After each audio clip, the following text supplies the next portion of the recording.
Right, another day of the car being loaded because we're off fishing.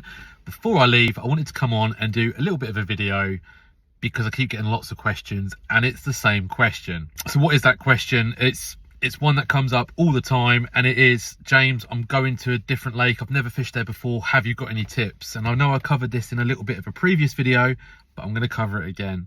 These are my tips. These are my top tips, okay?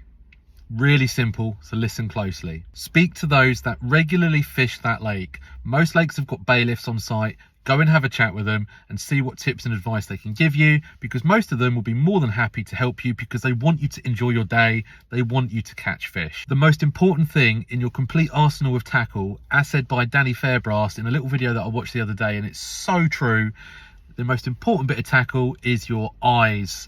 Your eyes are so important. If you rock up and you look at a swim, you go, oh, that's nice, got loads of space.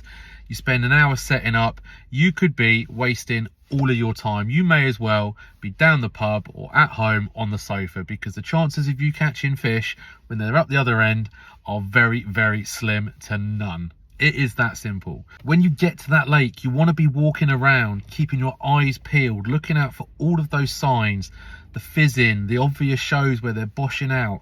That's where the fish are, and that's where you need to be setting up.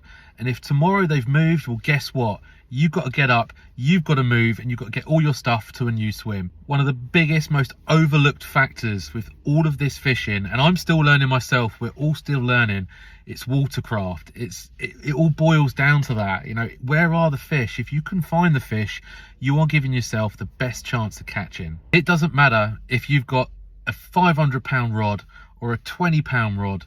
You can have the most expensive tackle in the world. You can have the best bait in the world with the best reputation.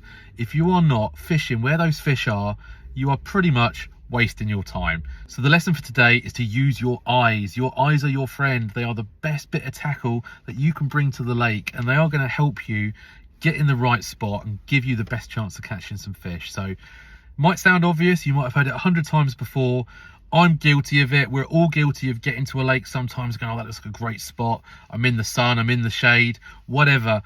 You've got to get that out of your head. You've got to look for those fish. Go find them, go and catch some.